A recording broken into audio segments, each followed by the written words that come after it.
We're broadcasting. Hello, everybody. Good evening. Welcome back to My Life in Music. And this month gives me great pleasure to have the wonderful Alan Barnes here. Hi, Alan. How are you? Great. Nice to be here. Thanks for the invite. My pleasure. Let's have a quick chat and then we'll play something in a bit. Okay. Okay. So, whereabouts are you from? Where were you born? I was born in a little market town called Altrincham in Cheshire. I think it's Greater Manchester now, that place. And, well, that's where I'm from, yeah. So, 1959. Good year for jazz? It was very good, yes. And it even Good year got for over you. me being born then, you know. Yeah. But, yeah, it was a great year for jazz, yeah. All those albums that year, Mingus Arum, Kind of Blue, Dave Brubeck's Time Out, a whole bunch of things. Yeah. You know. There's what was it, the Blues and the Abstract Truth was that one? I think that was. I think it probably was. Yeah. Yeah. Right off. Seminal year, wasn't it? Yeah. Yeah. Okay. Cool. Yeah. So, how old were you when you first started playing? Were you? Is it something you did as a child? Well, I went to a grammar school. Those things, outdated things, grammar schools, and to be honest, there was very little music at the school, so I had to get interested myself, and I wanted to play the saxophone really badly because I was just attracted to the shape of it. I mean, it's got this beautiful curve in it, and it's a sort of magical instrument. And so I asked my dad if I could have one, and he made me learn the clarinet first on the advice of friends. And Right. so I had 3 years of that from the age of 12 to 15, and when I got my grade 8 on that, he bought me that very instrument. Oh wow! So that's That's my same instrument, yeah, which is 47 years later, you know. So, yeah, still going. It's been through the pills a few times and the pads hundreds of times, you know. But yeah. Oh, somebody says no sound yet. That's probably because we didn't have any sound at the beginning. Let us know if you can hear us. I unmuted the desk just after we started talking, so give us a thumbs up if you can hear us. Also, if you're new to our YouTube channel, don't forget to subscribe. That would be great. Lots of stuff coming all the time, and that would be wonderful if you subscribe to our YouTube channel. Yeah. So you had to play the clarinet to start with. yes, I mean, it's a much harder instrument than the clarinet, you know. And if you start on the sax, there's no way back to becoming a clarinet player, really. Not a proper Oh, really? one. Right. It's too difficult, you know, to do that reverse form of learning. And I'm very grateful he did it, really, because I've sort of earned my living on the clarinet as well as the saxophone. So it's been good, really. Yeah. And because you play a lot of clarinets still to this day. You're still very Yeah, much I do. Clarinet and bass clarinet, I get calls for. Yeah. I never really got hold of the flute. right. I mean, I play the flute to a reasonable standard, but not so I'd want to perform jazz on it, you know. Get your questions in. If you want me to ask Alan anything, put it in the comments in the live chat, and I will endeavour to ask If him. you want the name of my tailor, Yeah. or my hairdresser. Well, actually, Robin Holland is on here, and he says Alan doesn't look a day over 35. Checks in the post. Yeah, checks in the post, and a recommendation of an optician. Brilliant.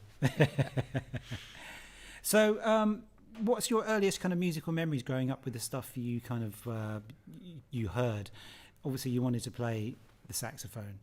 Is there certain things you heard that triggered you to say, "Oh, I want to be a musician"? Or Well, not to become a musician, but there was my earliest experiences were being taken to brass bands. We used to go and hear all the famous brass bands in the north, and also Gilbert and Sullivan I used to get taken to, and then my parents had tickets to the Halle Orchestra.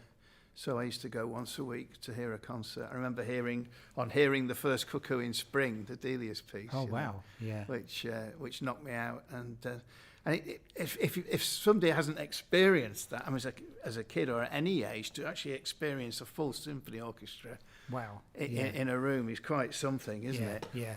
And then I started, as I got older, I started sneaking into pubs, including the Malt Shovels in Altrincham, which had 9 jazz sessions a week. Oh, wow. Yeah, there was a guy called Alan Butler, he used to play vibes. He'd transcribed all the MJQ stuff.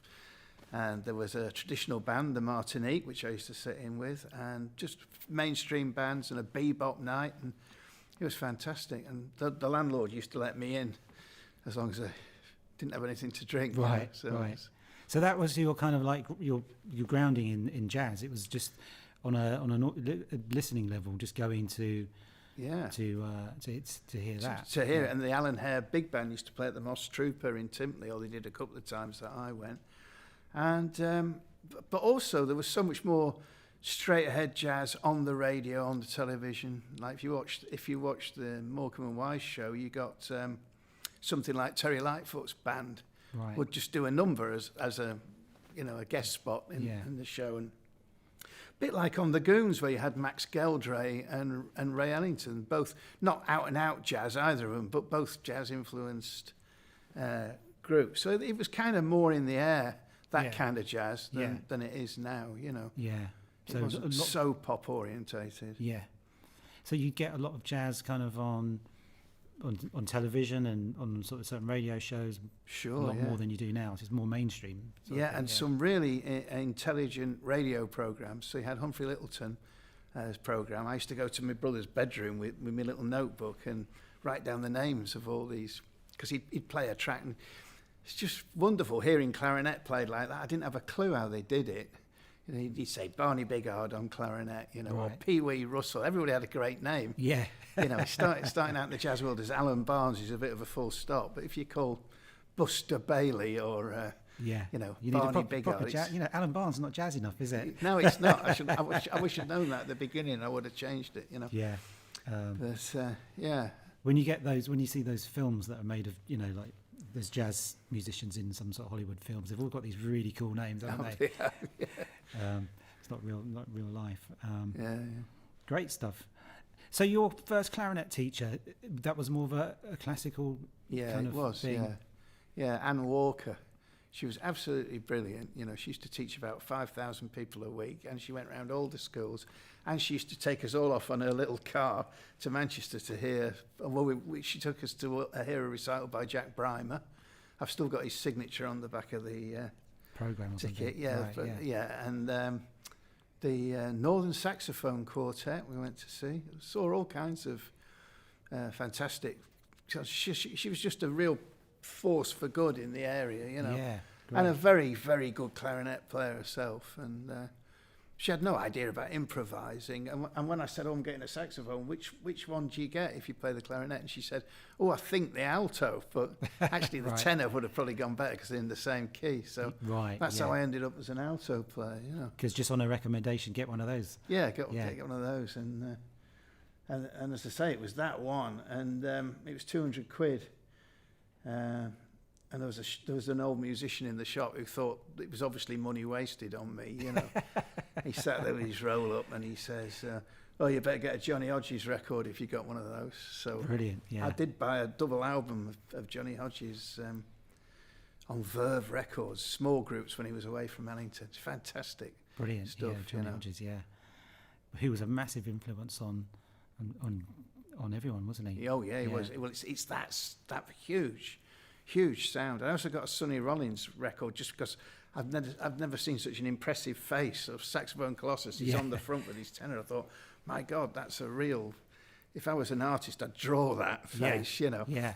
And then I realised they were both recorded within a couple of years of each other, but one sounded really modern and one sounded really old-fashioned. That's when I realised that all these different styles of jazz coexist in the same time. Yeah. So how did you make the switch then from playing stuff written on the written down music, classical music, to start to play jazz and to improvise? Well, that was a band called Jeff Hayes' Hot Heights in Frodsham, who were very kind to me. I used to go along and sit, and I'd just play the tune on my chorus, and they had these buskers books with the tunes written out. I remember we played Jeepers Creepers and Round Midnight, all in the wrong keys. It's not the standard keys that you play them in. And it was just an incredible place. It was down this cellar, this crazy guy called Jeff Hayes, who worked in an ice cream factory. He was a chemist in there. and he had all these instruments. He had a drum kit there and a bass, and his dad, who'd been a hypnotist on the halls, played piano, and all these different people came and just sang. There was this great vet used to come and sit in, and he played clarinet, and then he suddenly go on to the baritone, and he just knocked me out, that. So Right. And of course, once you've started doing that, there's no hope for you, you know. And we used to do a gig and get like £3 for doing the gig. And that's the other thing. Once you get paid for playing the instrument, you can't really consider anything else, you know. Yeah. Great. So what kind of age were you when you kind of started to sort of improvise? About 15. About 15, yeah. I'm not, by the way, I'm not saying it was very good. But everyone has to start somewhere, don't You they? do have to start somewhere, yeah. And I just used to kind of hoot around. And of course, where the cellar where they practiced, he had this homebrew setup going as well. So I was kind of introduced to alcohol at the same time. So it was all alcohol fueled, you know. And I'd start being a bit daft by the end of the evening, you know. Yeah. Well, it's kind of good because I guess in that kind of situation, you need something to take the edge off. And so you don't care anymore. You don't have to worry about how bad you sound. You know, you're having a good time and you're enjoying it. Yeah. Well, that is something I really think about jazz music. Whatever style you're in, I think it has to communicate, and I think it has to be an enjoyable experience. I don't mean it's got to be happy clappy. I mean it's got to. You've got to reach people, and they've got to feel something from it, rather than. There's that old joke, isn't there? What's modern jazz? It's five guys having more fun than you are. You know, so brilliant. Yeah. You've got to communicate. Great. So from doing that to taking the next step to say, actually, I'm really serious about this, and maybe thinking about doing it as a career or anything like that. Was that an easy decision to make, or were you going down another path before? Yeah, I was going to do English at Sheffield University. Oh, okay. But then I had a little band, and the guitarist in the band was called Rick, I think. I'd like to get back in touch with him. He was quite a lot older than me, and he said, "Oh, I've got an old perspective for a jazz course." I said, "Oh, you're joking. It can't be, you know." There was at Leeds, run by Dick Horden, who played with the Dankworth band. And I just wrote to them, as you did in those days, and I got a letter back saying, audition next Tuesday. I went along. I played 2 tunes, and I had to take down the French horn line by ear from the Aeneidin line, which is Spartacus. Oh, great. And they give you the first 3 notes, and then you have to do the rest. So I must have done all right because I got in. And then my life just completely changed. It was just wonderful. There was it was a jazz college, and I often hear people say, "Can you teach this music? Can you teach jazz?" And I think you can if you're teaching somebody that loves it. But the other thing was, it was different in those days at that college. It was just like there was so much work out of the college. You started depping for staff almost immediately, doing gigs that they'd put you away. Great. Very strange experience, because they'd put you in for a gig and you'd miss half a day at college, and then they'd call you into the office to say, "Why weren't you there?" So it was depping for you. Don't want any of your excuses, you know. It's bizarre. And then I came under the influence of this incredible man called Dave Cooper, who is, I should say, the biggest single influence on my life. Not just because he was a big drinker, he was a heavy smoker. I've never smoked. It was just the fact that he lived life to the full. Right. And when he played, it was just so beautiful. And I got some recordings of him just last year, and I was frightened to play them in case, you know, one of your heroes, you hear it and you go, "Oh, it's not that cool." But actually, it sounded even better than I remembered it. Brilliant. He's one of these guys who never got a name. He was always travelling around the world, and should be better known. He was a tremendous player and a tremendous saxophone repairer and clarinet player.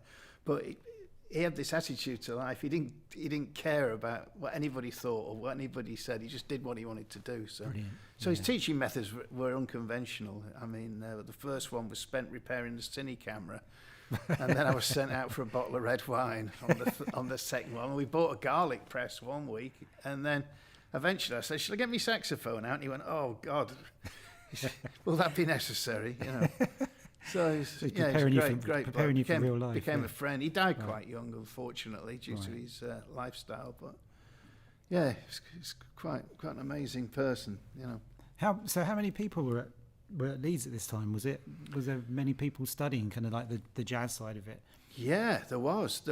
I think it started as a sideline and it became the main thing there. It became much more important than the classical thing.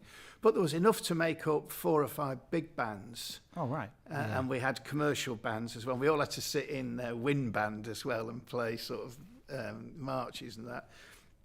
But there was a thing called Show Band by Johnny Harrison, which was like commercial pop, big band music and orchestral music. And Bill Charlson ran a band, Mike Cox, and it was just and I met this guy there who was more interested in practicing than playing with other people. You get people like that. Yeah. So And he just wanted to practice, this guy. So he said, "Would you mind doing my bands?" And I said, "I don't know." So I ended up with double bands in the last year. You know, because he was too busy practicing. too busy, and he was an amazing player. Brilliant. Right. But better opportunities for you to play and meet more people. But of course, it's more about that, playing with people, than it is about, as we've discovered this year. You know, I don't want to talk about what we've been going through, but we just had a little play now, didn't we? And I thought, wow, I was really on top of all this at home. But when you're playing with somebody else, you've got to take other people into the equation when you play music. Yeah. It's not about just you. It's got to be the music and the other people. Yeah, definitely. Yeah. Should we play a bit? Oh yeah. Will that be necessary? Yeah. You go to my head. How about that? Yeah.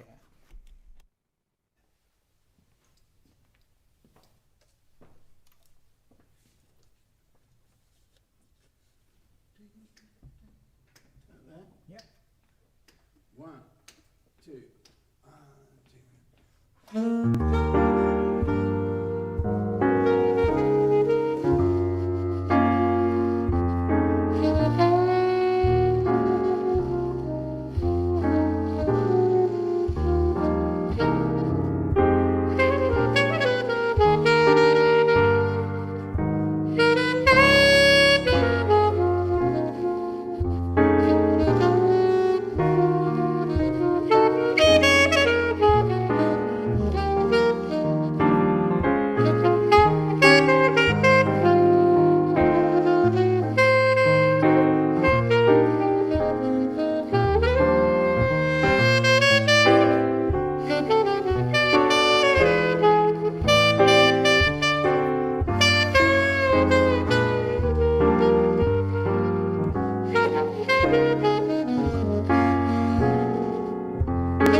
It's Different, isn't it? It's Feels a bit different. odd, doesn't it? Yeah. You go to my head, fabulous Alan Barnes. Okay. Shall I check some of these questions? Somebody wants to know. Yeah, I'll ask this now. Might as well. But we'll come to get onto that kind of stuff. But somebody asks, which musician have you enjoyed collaborating with the most? That's a difficult question. That's a real tough one. Well, it's between three, probably. They're all Scottish. Oh, okay. David Newton. I mean, I've known Dave since I was just turned 18. So, we played a duo the first day we ever met. Oh, great. And that was due to a clerical error because we were shown to the same bedroom in the accommodation block at Leeds. And we said, we'll share the room for one night and then we'll sort it out. And then, of course, we never did. We got on so well. We ended up for 2 years, It's a bit sad, really. And, of course, my other great pal was Bruce Adams, the trumpet player. So I've had a long thing. And often those two things cross over. And also another great Scottish player is Martin Taylor. Great. So I've done things with him. And but most people I play with, I've played with for years. I mean, I do like to play with new people, obviously, but with my established groups like my octet, I'm just really happy with them. So yeah, you build a relationship with them. And of course, yeah. And as you know, you play better the more at ease you are with people. If you've got that horrible psyching out thing going on from anybody, or somebody's not. You're not fitting in. It's a horrible feeling in music, like it is in life, I guess. Yeah. I don't guess. I know. Brilliant. Yeah. So after you've graduated, I guess you did graduate. Yeah. You stayed there. It's very assuming of you. Yes. Yeah.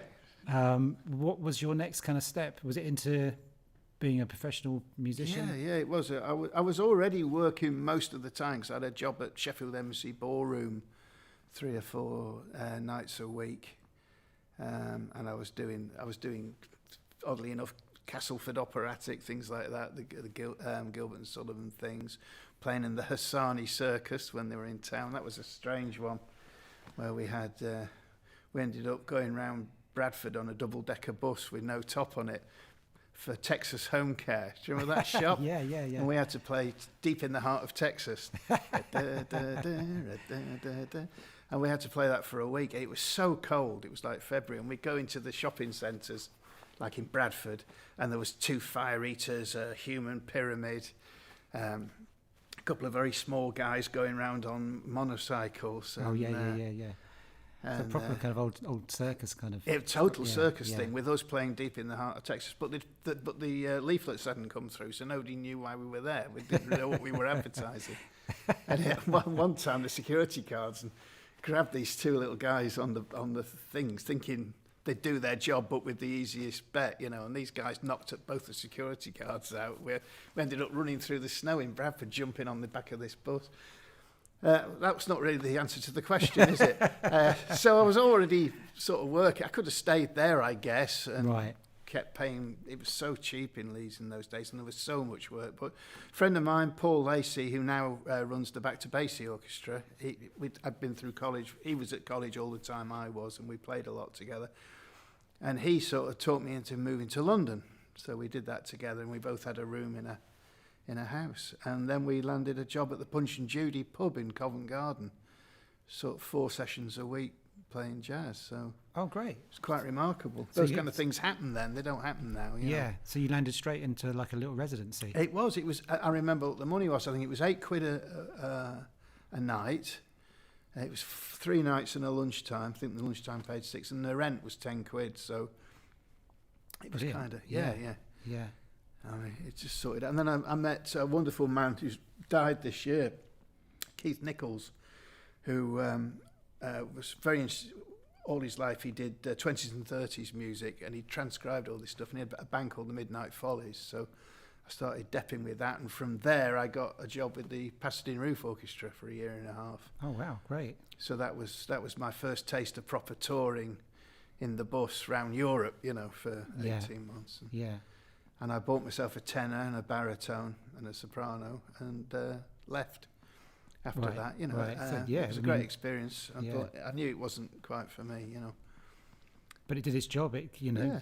some regular money and and it had to be right. I mean, some of those 1920s and 30s stock arrangements that played at breakneck tempos, you got to be on top of your horns, and yeah, you know, yeah. and it was great fun. Of course, it's a bunch of characters on the bus because some of them have been at it for 18 years by the time I got there. Yeah. And it's like, you know, road rot sets in, doesn't it? Yeah. There's all kinds of... And mean, the one horn guy doesn't was- come out until the Hey? horn stays in its case and literally on stage playing and goes back in again. That's That's it, exactly it, yeah. Yeah. I mean, one of the guys was warming pizzas in the Corby trouser press in his room, you know. I mean, it got to that, you know. Brilliant. Yeah. But, I mean, you've got to like the lifestyle of being an itinerant musician, I think. If you're Yeah. going to do that, Yeah. you've got Yeah. to... I mean, I'm quite happy when I've just got a couple of instruments and a couple of suits. And you can carry it all to the car, you know. That's it. What more do you need? Well, Yeah, exactly. Exactly. Yeah, yeah. Yeah. So, obviously, being a working musician, how did you then kind of make the step from being, a guy that people hired to be in their band, orchestra or whatever, to then starting to kind of do gigs under your own name, as it were? Yeah, well, there was Or a few... as a sideman, or to start off with, or something. well, what happened was I started depping in bands, like I depped in Clark Tracy's quintet for Jamie Talbot, who, I mean, Jamie ended up going in the studio. He's a superb player. Jamie, he could have been a real name jazz player, and he still plays great jazz. Yeah. But he just doesn't do it, you know. He's not on the scene. And I had depped for him. I remember depping for him the first time when I arrived, and I arrived early, as I always do, and I walked in, and the guy said, "Oh, he saw the saxophone cases." He went, "Hello, Jamie." So, I mean, now I'd just go, Yeah. "Oh, actually, it's not Jamie," you know. But I went, "Oh," and I tried to brazen it out, you know. So I said, "Oh," and he says, after a bit, he says, "Oh, you like shorter hair? You look a bit like Alan Barnes." I said, "Oh, I'm better than him." And he says, "Oh, we all know that, yeah, you know." So, yeah, and then as a result of that, like dear old Alex Sykes that used to book Wakefield, he booked me for one of my first guest spots where you go up and play with the local guys. And Right. there was quite a lot more of that in those days, you know. Lots of kind of house trios, all Yeah, the yeah, kind of yeah, jazz yeah. clubs around. Yeah. Yeah, it's not so much that now. But yeah, they were great days because you just turn up, and it's what Dick Morrissey did better than anybody else. He'd just turn up and say, "What do you know, fellas?" And he'd Make back a of an shape. Yeah, envelope, yeah, you know, we need yeah. a Latin, we need a swing, we need a, you know, Yeah. and I think it's those sort of gigs are still. I mean, it's very similar to what I do here. it anyway. is. I was just thinking that while we Yeah. were talking. Yeah, So it's good to have, obviously set bands, and obviously if people have got arrangements and a CD out and they're Yeah, gigging yeah. and touring that, yeah. but also just having a blow, isn't it? It's great. Oh, to absolutely. And I think actually thinking about it, it's kind of the lifeblood of it, isn't it? Yeah. It's when I enjoy myself most. Yeah. Is just having a blow with guys and they call a tune or Yeah. something, Yeah. you know. Something you haven't played in a while or something. Yeah, It's like, yeah. oh, yeah, I forgot about that tune or whatever. Yeah, Yes, it's okay, and we're back to the old subject. If you're amongst people you're comfortable with, you don't mind having a go and missing it. And if you can laugh when you don't get it right, yeah. Yeah. you know, Yeah. Exactly. Yeah. there's two ways to go in there: laughing or crying. And I think it's probably best to laugh. Definitely.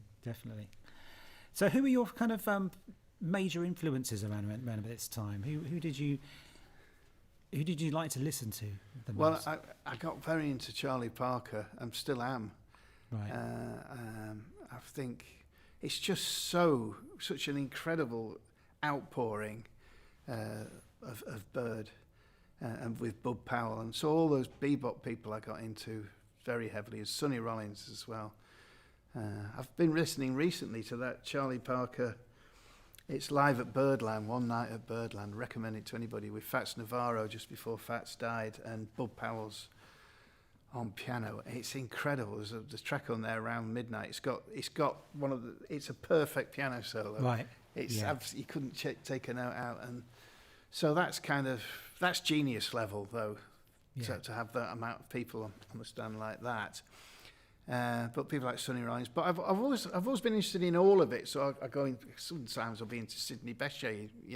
Play them in the morning. Or then I get I'm on a Stan Getz kick at the moment, just because he sounds so great. Ended up rereading a biography of him and getting into that again. So there's such a high standard been set, and continues to be set by all those people that have gone before us and our contemporaries.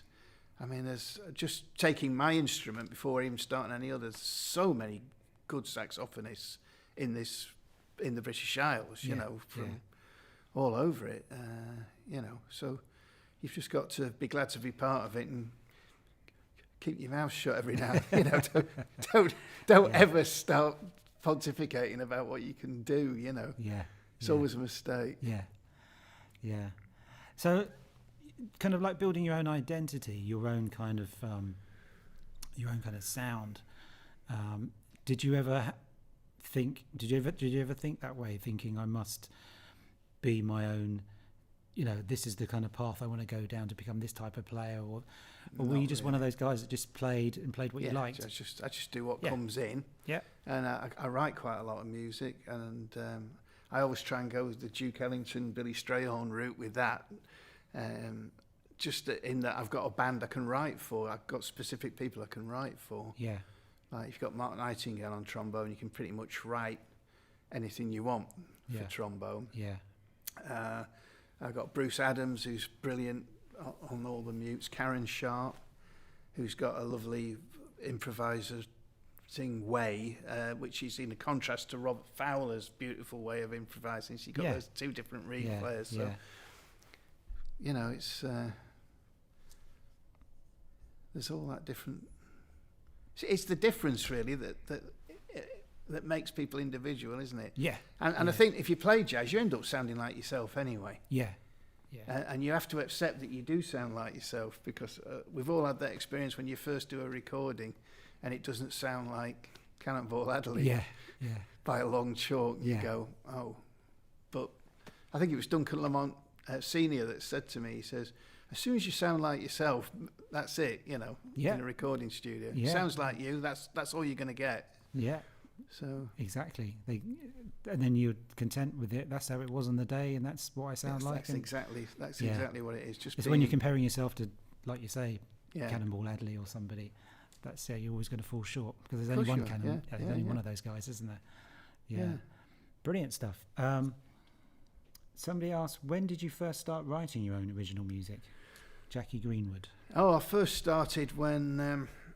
I think it really kicked in when I was started the quintet with Bruce Adams. So that'd be I was kind of writing before that. I wrote some things for Humphrey Littleton's band when I was in his band in the late 80s. And I did quite a lot for the quintet with Bruce, just because I think when you start arranging, it's because somewhere in your character is you're a control freak. Yeah. You're on the stand and you want the other guys to do what you want them to do. Yeah. So that's the opposite of that situation we were just talking about, where you're blowing and having fun with other guys. Yeah. But when you start telling them what to do, it's got to be. Yeah. So it's a really interesting one, isn't it? Because when you do have strict arrangements, it's like this part is very set in stone, but you're still giving people the freedom to.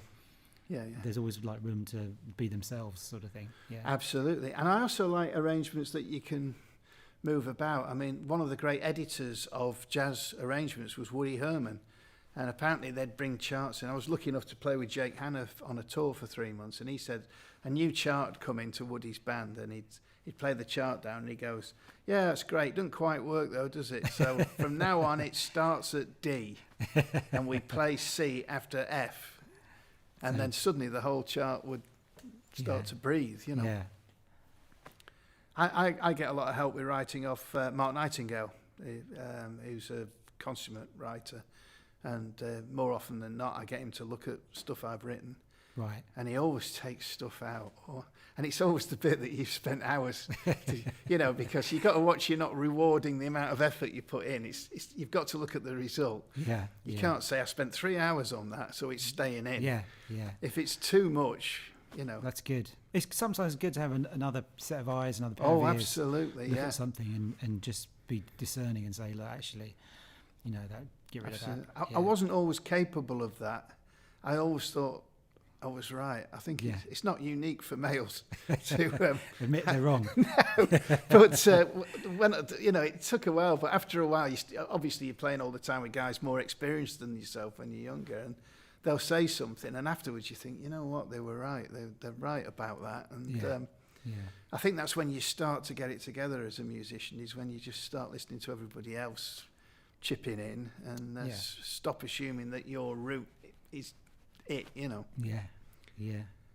And sometimes with younger players, it's an ego thing as well, isn't it? You know, they're saying, you know, it's a bravado thing. It's my baby, and doing it my way. Yeah. Well, and that's never going to bring out the best of musicians either, is it? No. But you're entitled to be like that when you're young. You've got to be a bit cocky, haven't you? You'd never.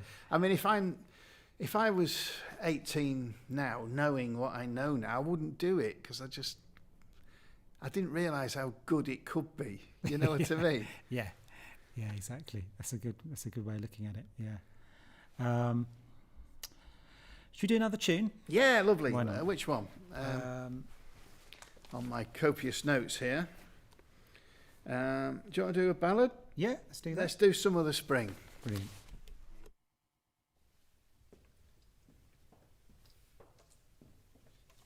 Should I do an intro? Yeah.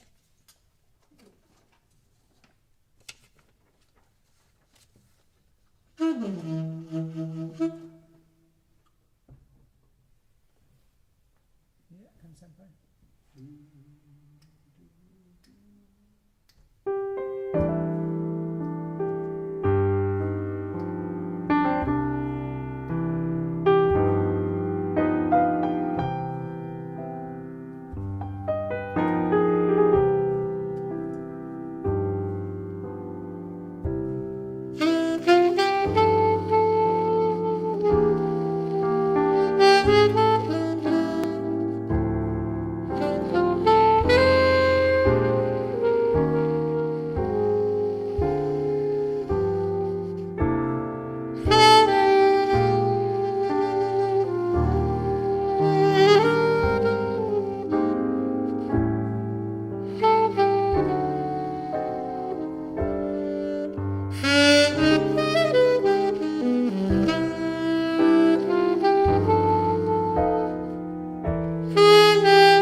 Lovely tune, that.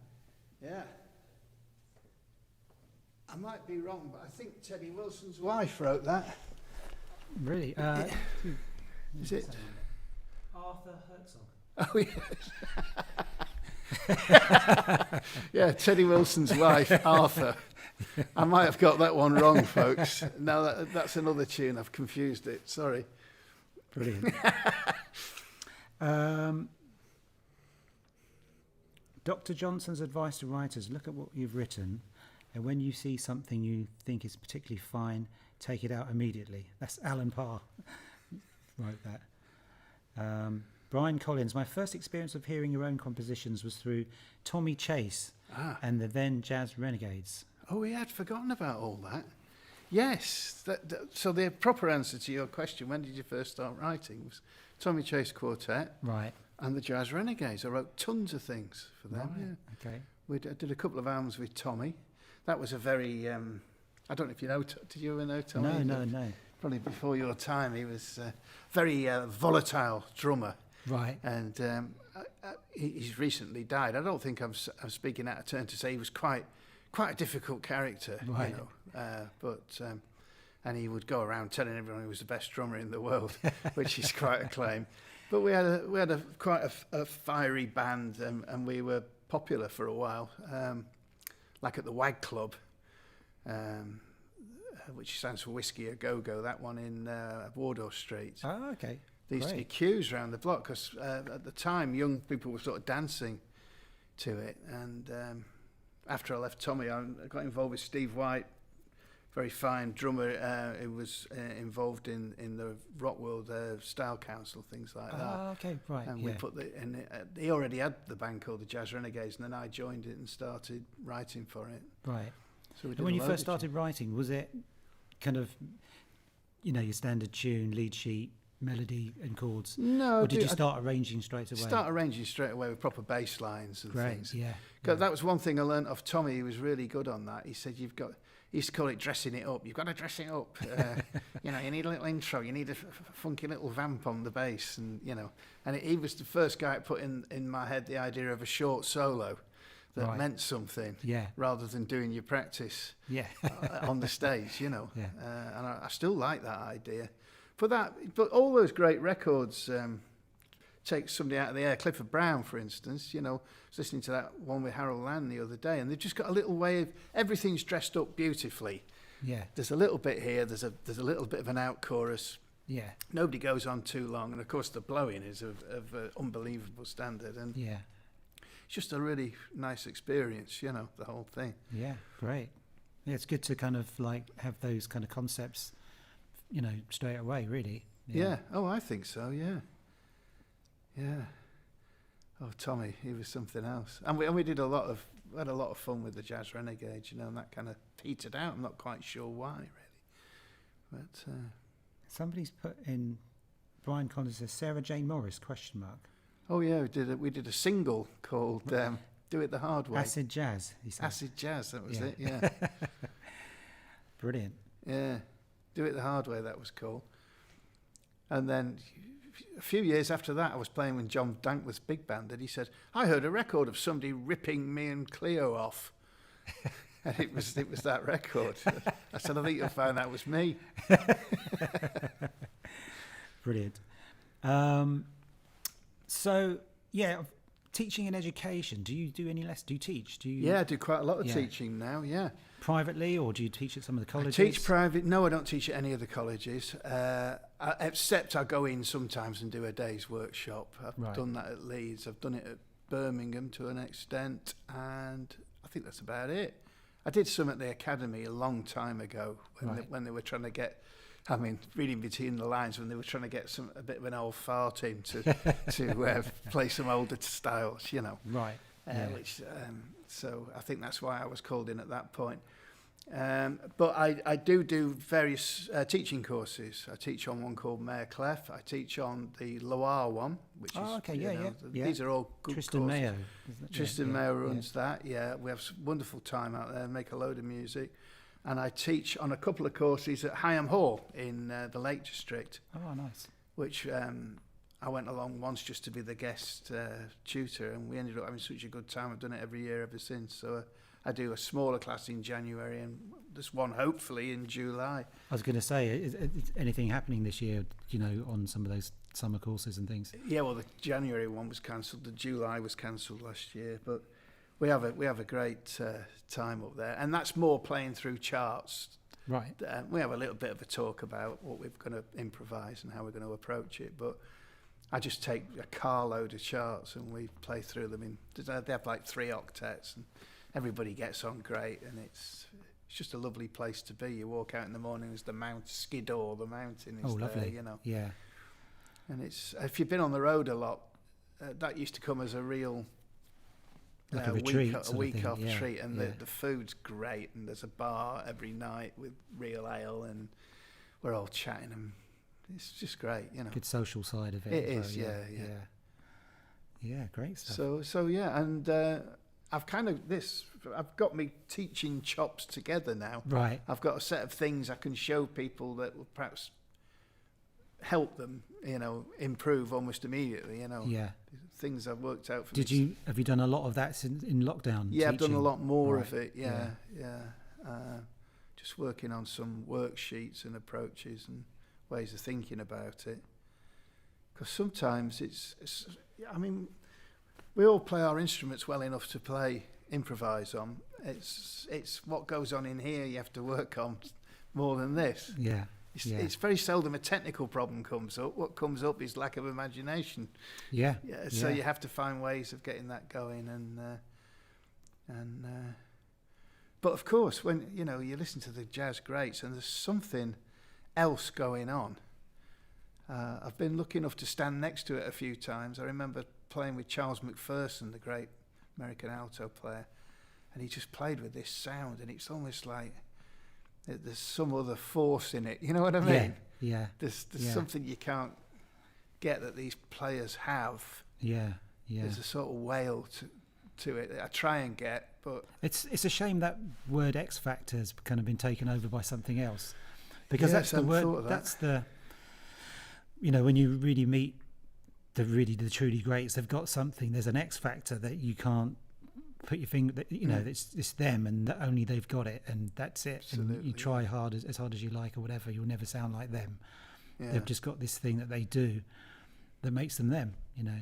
Absolutely. I've been very lucky in my life,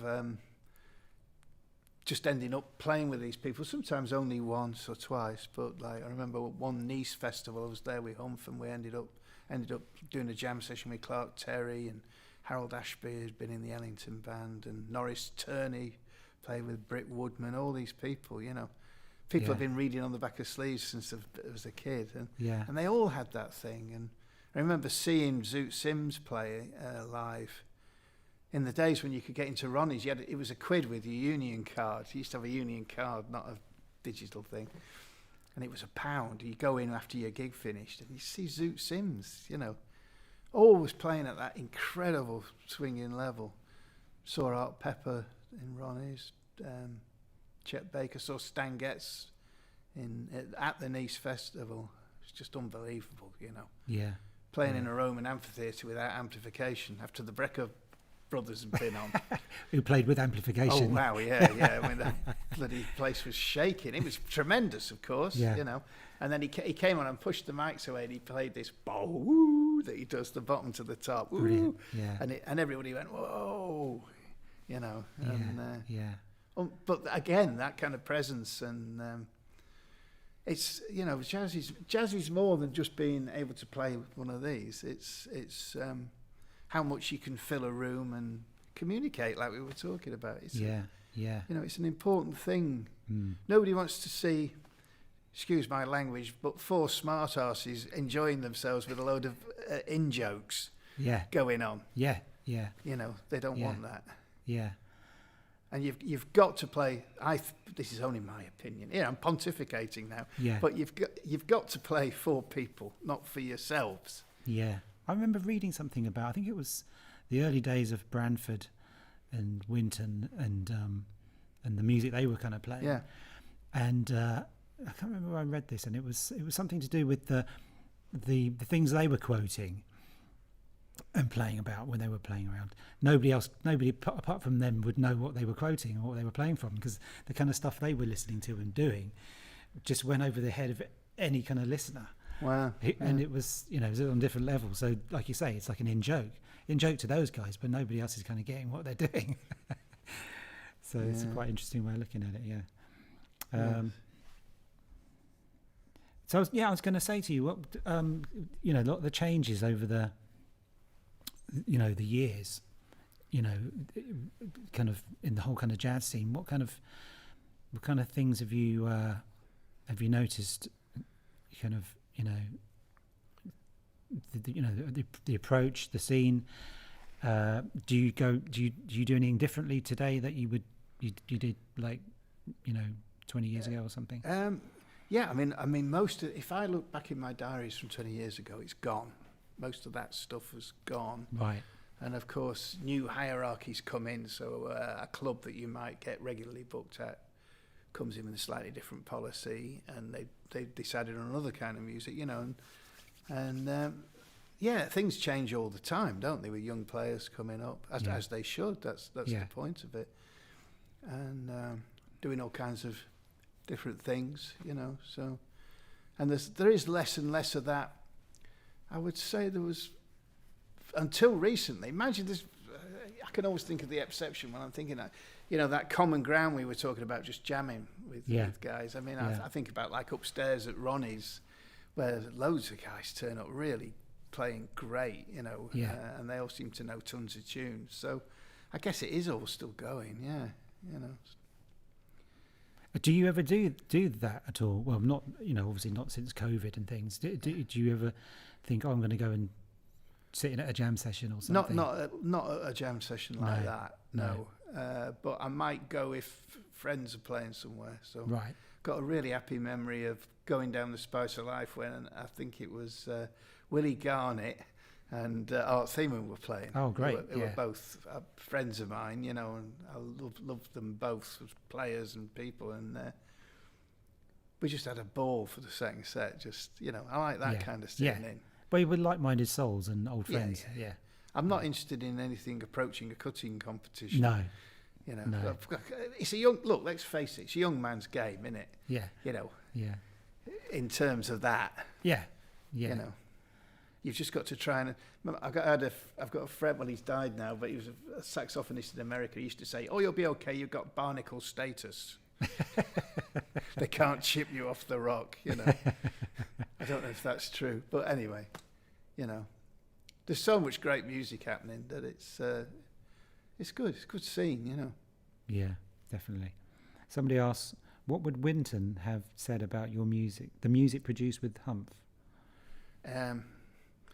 I wouldn't imagine it would come to his notice, but he might be quite nice about it. I don't know. Yeah. I did play with him a bit with Guy Barker's band. Okay. When his band was over, and we sort of mixed bands. Well, it's interesting to see where he's gone with this. He was obviously quite a modern player. Yeah. In the kind of 80s, 90s, and now the whole jazz at the Lincoln Centre thing. Wow. It's he's gone. It's like a throwback, like a repertory isn't orchestra, isn't it? Yeah. Does it all very, very, very well, doesn't he? Oh, there's some information coming in from Sean Regan. Some Other Spring was written by Irene Kitchings, one of Teddy Wilson's 3 wives. Co-written with Arthur Herzog. Thank you. There you go. Could you send him a Fortnum and Mason's hamper? Yeah, I'll send that this way. Yeah. That's the thing, they always kind of list just the composer, don't they, on some of those? Not the lyric writer. Yeah. I'll tell you something that has changed, which is, of course, for the better, is there are more female musicians now. Right. I mean, I played with notable ones before. Like, I was very lucky to stand next to Kathy Stobart during all my time in the Humph band, and we did a lot of car journeys together, me and Kathy. In those, I mean, Kathy would be 90 odd now if she was still alive, but she played great sort of robust tenor and soprano, and some of her stories about sort of prejudice against women, keeping her out of things. You know, not all guys. I mean, Humphrey Littleton was a shining light in that, in employing Kathy. You know, Great. I mean, you have to see beyond what anybody is in any nature and the musician. You know, I think Jo Fuchs did it for a while, didn't she? She did. Yeah. And Karen Sharp. Karen's been in my octet for a long time. You know, and so I think that's finally been realised that, you know. Yeah. As a prolific recording artist, do you ever listen to your early recordings and things? And if so, what do you... No, I don't listen to it. I just, what would you make of the early Alan Barnes that sort of... I think it's a lot of bravado and brashness, and sometimes I read things, though, you know, they have these jazz forums where people discuss stuff. Right. And I don't go on those, but sometimes people send me links to something if I've popped up, you know. Right.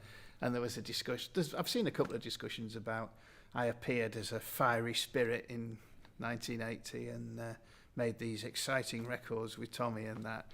But now I've gone the way of carpet slippers and pipes and, you know, stroking the Labrador dog in the pub, sticking the hot poker in me beer, you know, with me deer stalker on.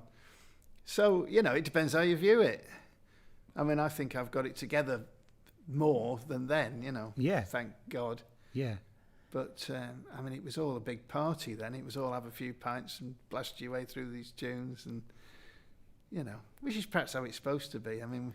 Yeah, I think, you know, it's like your music grows up and you grow up, isn't it? So, you know, you have your adolescence, you know, when you're a younger person, you behave and play in a different certain way to what you do as you get older. I mean, all the young guys now, these guys are 20, they just...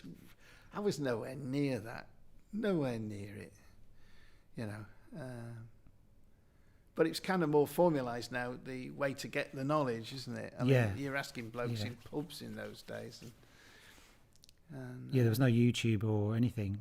You just had to learn it on the bandstand, I guess. But I've realised over the last couple of years that older knowledge is actually where it's at. You know, like they always used to talk about diminished chords and sixth chords. And that's kind of went out of the door, all those diminished and the sixth chord. It all became another kind of harmony, you know. Yeah. And actually, that's what it's about, is those six chords. Kind of Barry Harris sort of Barry thing. Harris stuff, yeah. And it somehow it all fits in a beautiful... And once you get into that, you think, oh, I wish I'd known this 40 years ago. Yeah. But you kind of did know little bits of it, because you'd learnt phrases off records that had some of that in it, but you hadn't formalised it into this overall picture.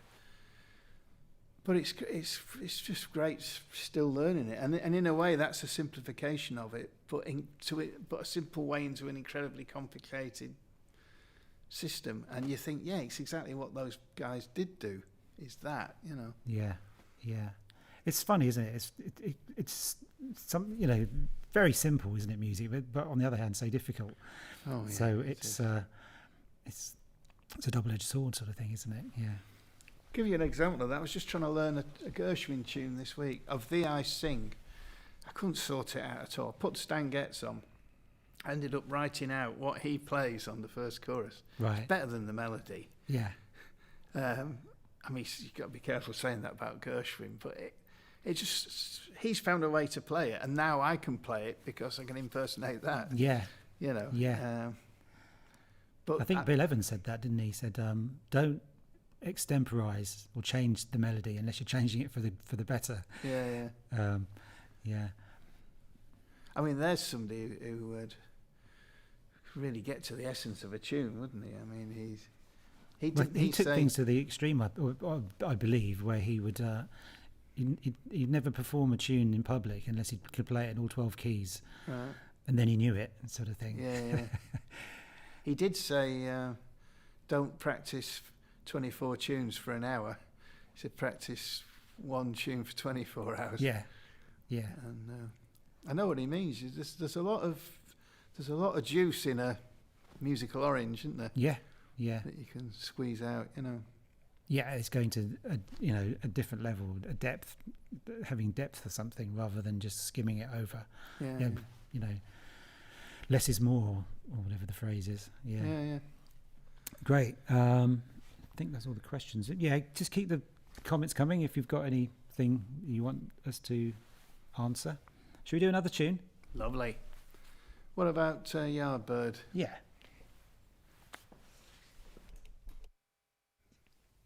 I'll let you set it up.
Great stuff. Oh, nothing.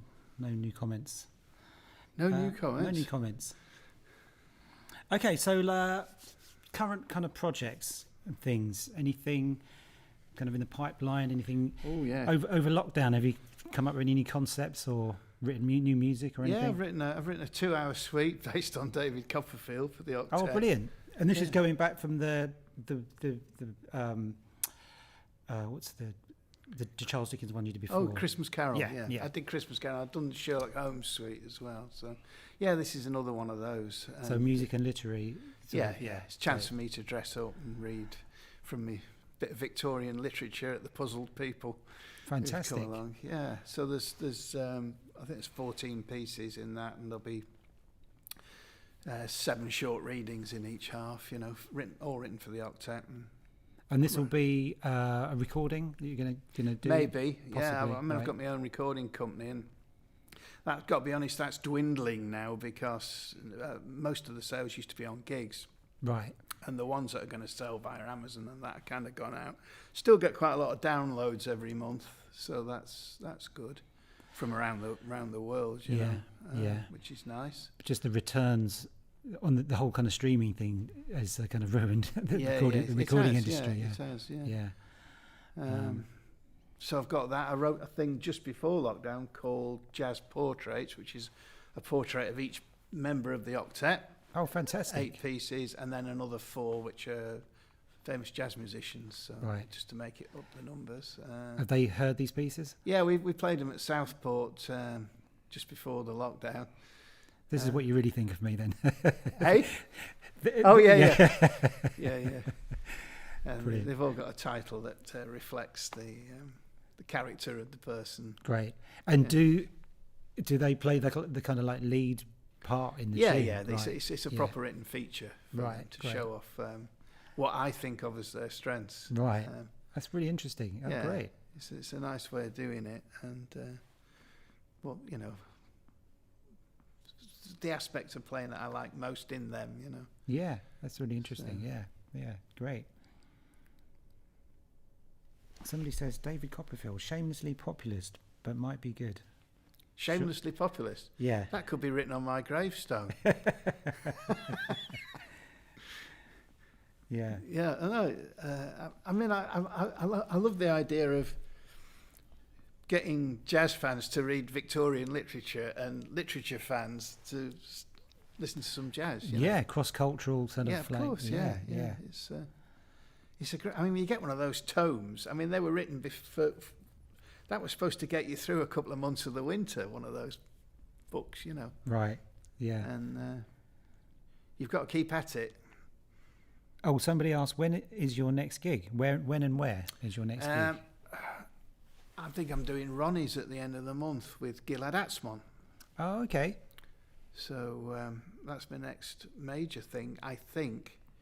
I'm doing a gig with the Trad Band on the 18th in Enfield. But apart from that, I'm doing the gig with Gilad, and then a couple of things in June, and then it sort of fires up again a bit. Great. You know. That's good. So hopefully, I mean, we'll see. Whatever it is, isn't it? Yeah. If it's a false dawn or not, or who knows. So fingers crossed it isn't. Any kind of projects you'd like to do that you haven't kind of started, but anything that you think, one day I might want to do something like that? Or... I've got all kinds of ideas of doing something with clarinets, for instance. You know, I want to get some gigs for. I did a +11 band just before for my 60th birthday that Mark Nightingale wrote the charts for, so I'll be looking for gigs for that. But I've got all kinds. I love playing Brazilian choro on the clarinet, and my friend Karen Street's been playing accordion on that a bit. They're now neighbours. There's a load of jazz musicians living in Leighton Buzzard where I am at the moment. Right. So Okay. It's quite a community of us, you know. So Leighton Buzzard Jazz Festival. Well, we're working on it. Yeah. That was one of the ideas, but Yeah. It's only 40 minutes out of London, but So I'm just open to anything happening, really. You know? Yeah. I mean, So you're not kind of stuck for kind of ideas and kind of. no. And I'm always taking down bits of tunes and doing new lead sheets and stuff. Yeah. Sometimes you think, I'm doing all this and there isn't enough time in your life left to play it all, you know. Yeah. Yeah. It's, So, yeah, one of the things of lockdown, what's kind of the positive things you've taken from it? Time to do things that you maybe didn't have the time to do before. absolutely. I mean, I caught up on sleep's the main one. Quite a lot of instrumental practice, just sorting a few things out that make it a bit better.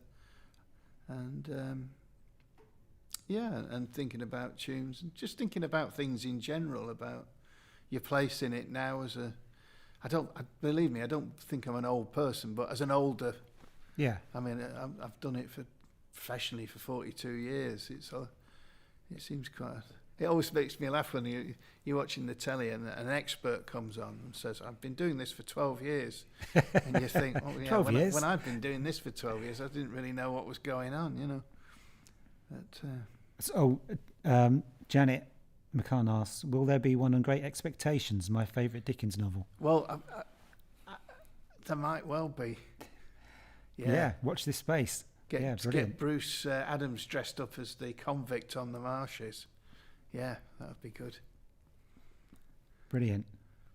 Oh, who are the up-and-coming young jazz musicians to look out for? Well, there's so many of them, isn't there? I've heard all kinds of them. There's Leo Richardson. Oh, yeah, he's great. He's our July guest here, actually. Oh, right. Well, Yeah. that'd be worth tuning in for. He's a great tenor player. Previous generation to that, I love Sammy Maines playing. I think Sean Payne's quite an very accomplished alto and tenor player. The Ridouts, Alex, and it's Tom, isn't it? And there's just loads of them. I mean, Laura Jurd's a great trumpet player. Just about all of them you've heard of, really. Yeah. They're all playing great music, you know. And all my contemporaries, and there's less and less of the older ones. Now, there's only Art Thiemann left, I think, from that, you know, that Don Weller. Skidmore's still around. Yeah. Alan Skidmore's still here. Yeah. Those two. A couple of more questions coming in. Somebody wants you to say, Sean Regan, say something about the West Coast School, please. What struck you about Art Pepper in person? And didn't I see you opposite Chet Baker at Ronnie's?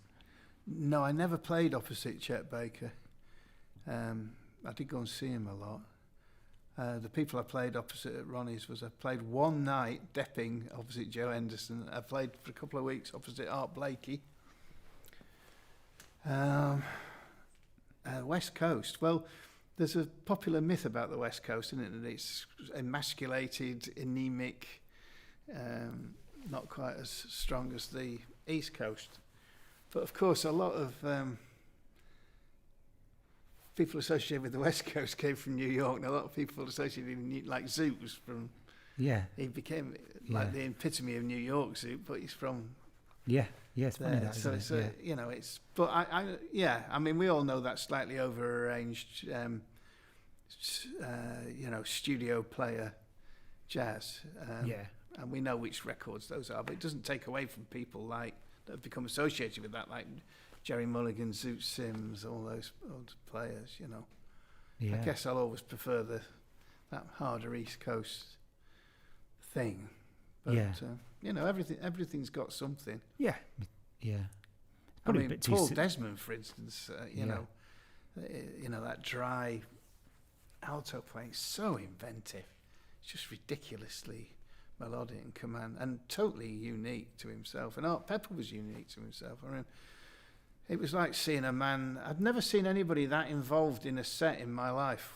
I saw him in the late 70s, got Dave Newton to drive me from Leeds to London, and we had a huge Chinese meal in Rupert Court, where the 1K was then.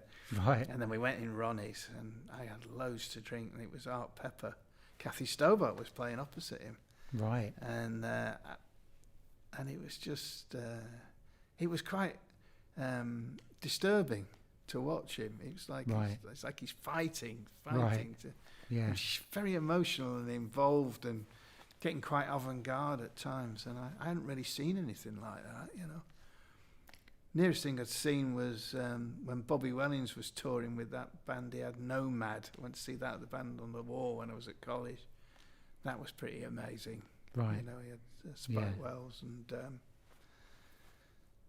Pete Jacobson.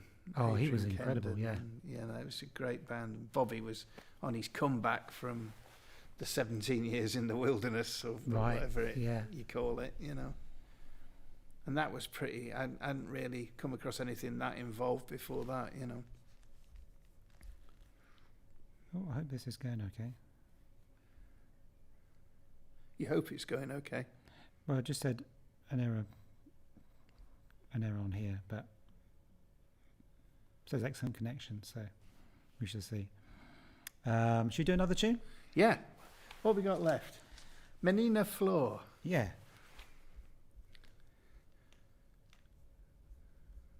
Right. Nice and relaxed, eh? That's not an order, that was a... Alright. Alright.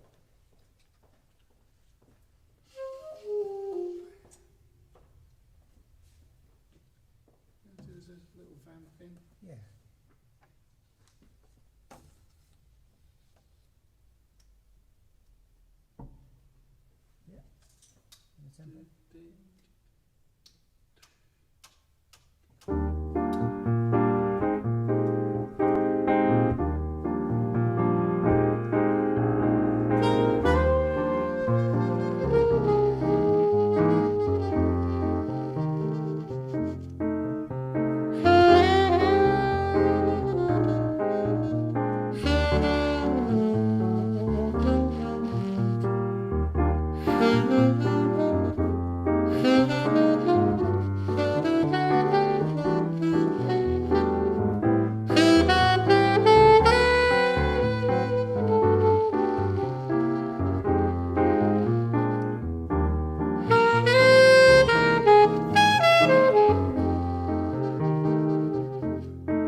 tune? Ponciana. Oh yeah, Ponciana, yeah.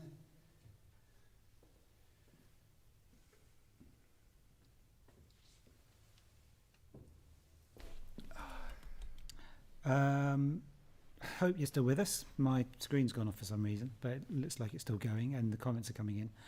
So hopefully that's all good. Just some comments. They're all saying all good streaming wise.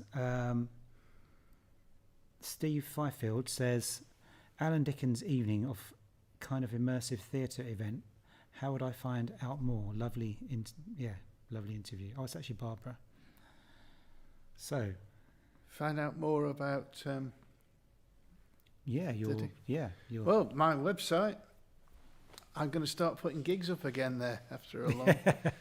So yeah. Alan Barnes. Alan Barnes Jazz. Oh, one word.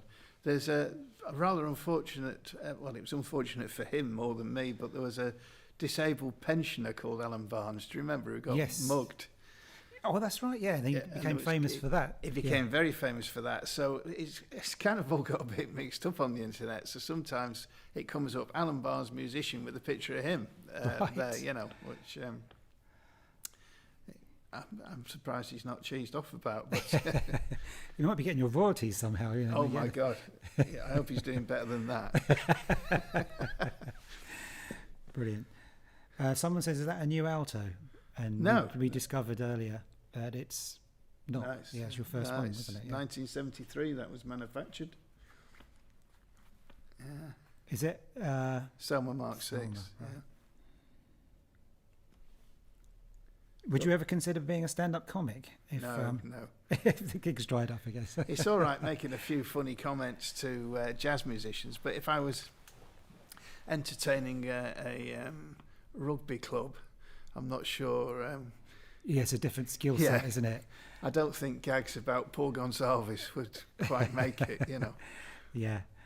No, I think humour's pretty brutal, isn't it? I mean, you've always got the instrument to hide behind with music. If in comedy, if nobody laughs, then it's pretty clear that you're not funny, Yeah. I guess it's like doing a gig in complete silence after you finish playing. Yeah. I know. Like this. Yeah, like this. Yeah. Which is a very new concept that we've actually kind of get used to doing live streams. Absolutely. Just having to just talk to the camera, dead room sort of thing. Yeah. I'm pretty at ease with it now. I enjoy it like a gig. I go home and feel I've done a gig. And because you kind of know what it's all about. But I think the first ones were very odd to do, weren't they? Yeah. I think that's 9 o'clock, so I think it was nice and wrapped up nicely, actually. So Lovely. Thank you very much for Thanks coming. for being here. Thank you to your listeners for popping along. It's great stuff. So we're doing another one of these on the 1st of June, and it will be with Tina May. So that'll be interesting. Yeah. And then our next concert here from Riverside Arts Centre is on the 6th of June with a great Polish guitarist called Maciek Piszk. Do you know Maciek at all? No, I don't. Yeah, know. he's a great player. He used to spend a lot of his time between London and Paris. Right. Mainly plays acoustic. Great. He's a great I would player. like to hear him. Yeah. Thanks very much for listening. Don't forget to subscribe if you haven't already. If you'd like to know more about all Mood Indigo events, moodindigoevents.co.uk. All our up-and-coming gigs will be on there. And thanks very much. And once again, thanks, Alan. Thank you. Thanks, Terence. Have Lovely. a good evening.